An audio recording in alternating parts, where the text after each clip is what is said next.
भाइयों बहनों युवाओं आप सभी को नमस्कार। ಅಮಿತ್ ಶಾ ಅವರು ಬೆಂಗಳೂರು ಗ್ರಾಮಾಂತರ ಆಯ್ಕೆ ಮಾಡಿಕೊಂಡಿದ್ದಾರೆ.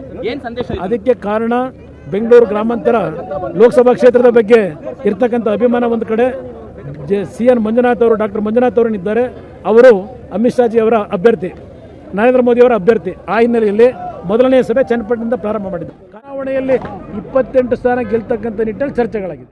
ರೋಡ್ ಶೋ ಅಮಿತ್ ಶಾ ಅವರ ನೇತೃತ್ವದಲ್ಲಿ ಚನ್ನಪಟ್ಟಣದಲ್ಲೇ ಪ್ರಾರಂಭ ಆಗಿದೆ.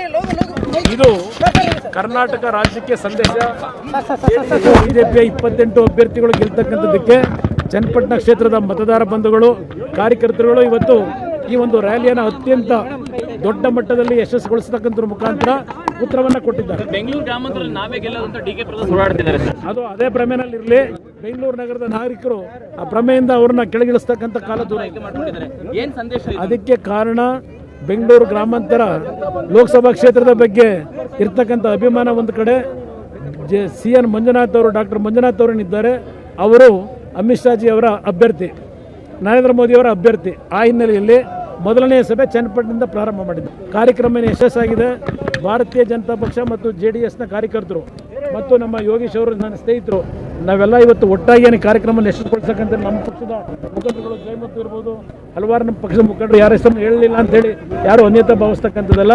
ಎಲ್ಲ ಎರಡೂ ಪಕ್ಷದ ಮುಖಂಡರುಗಳು ಒಗ್ಗಟ್ಟಾಗಿ ಇವತ್ತು ರಾಜ್ಯದಲ್ಲಿ ಬಿಜೆಪಿ ಜನತಾದಳದ ಮೈತ್ರಿಯನ್ನು ಜನ ಒಪ್ಪಿದ್ದಾರೆ ಅಂತಕ್ಕಂಥ ಸಂದೇಶ ಇಲ್ಲಿಂದ ಇವತ್ತು ಕೊಟ್ಟಿದ್ದಾರೆ. ರಾತ್ರಿ ನಿದ್ದೆ ಮಾಡಲಾರು ಇಲ್ಲ. ಹಸಿಗಳು ಚುನಾವಣೆಯಲ್ಲಿ 28 ಸ್ಥಾನ ಗೆಲ್ತಕ್ಕಂಥ ನಿಟ್ಟಿನಲ್ಲಿ ಚರ್ಚೆಗಳಾಗಿದೆ. मेरे साथ बोलिए भारत माता की, भारत माता की जय श्री राम, जय जय श्री राम। आज के कार्यक्रम में मेरे साथ मंच पर उपस्थित श्रीमान कुमार स्वामी जी,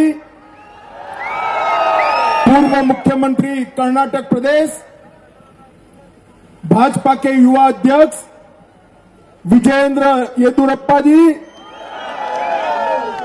और हमारे अभ्यर्थी जिनको आपको जिताना है डॉक्टर मंजुनाथ जी, और बेंगलोर ग्रामीण क्षेत्र से एक ही विधानसभा से आए हुए प्यारे भाइयों बहनों युवाओं आप सभी को नमस्कार।